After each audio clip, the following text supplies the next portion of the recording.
বন্যায় সবচেয়ে খারাপ অবস্থার মধ্যে পড়েছে ফেনী। লাখ লাখ মানুষ পানিবন্দী রয়েছেন নিরাপদ আশ্রয়ের অপেক্ষায়। চলছে উদ্ধার অভিযান। এ বিষয়ে বিস্তারিত জানিয়েছেন আমাদের সহকর্মী মাসুদ সুমন। আমি এই মুহূর্তে আছি ফেনী রেলগেটে, সদরের ঠিক পাশেই।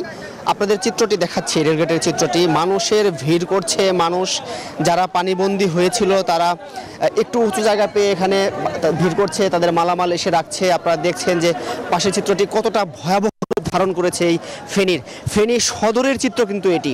এখানে বেশিরভাগ বাড়ি তলিয়ে গিয়েছে, বলা যায় যে 99% বাড়ি কিন্তু এখন পানির নিচের তলা ডুবেছে। পানির সংকট তৈরি হয়েছে। আমরা আজকে নতুন করে যেটি দেখেছি, বেলা বাড়ার সাথে সাথে কিন্তু মানুষজন যারা শেষ সময় পর্যন্ত বাড়িতে অপেক্ষা করছিল, থাকার চেষ্টা করেছে সম্বলটুকু রেখে, তারা আজ সকাল থেকে দেখছি যে তারা শহরের দিকে ফিরছে, শহরে ভিড় করছে। কারণ শেষ মুহূর্তে তারা সংকটে পড়েছে, খাবার পানির সংকট।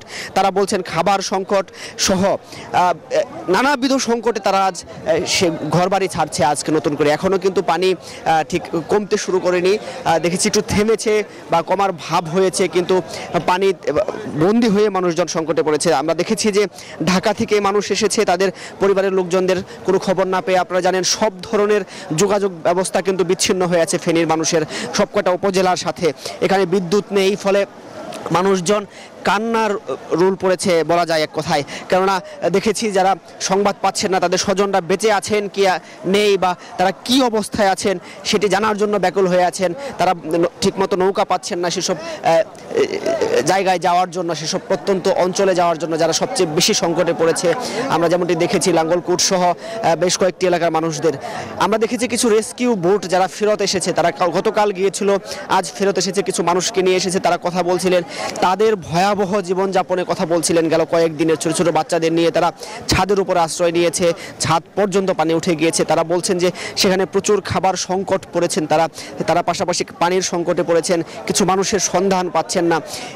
ফেনীর চিত্রটি বলা যায় তারা গেল কয়েক যুগে এমন মানবিক বিপর্যয়ে তারা পড়েনি। তারা পানির জন্য আসছেন, রান্না বান্নার খাবারের জন্য আসছেন, ভিড় করছেন।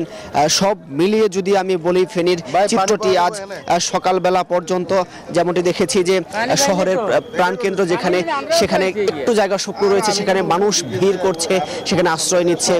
এই ছিল ফেনীর আজকের চিত্রটি।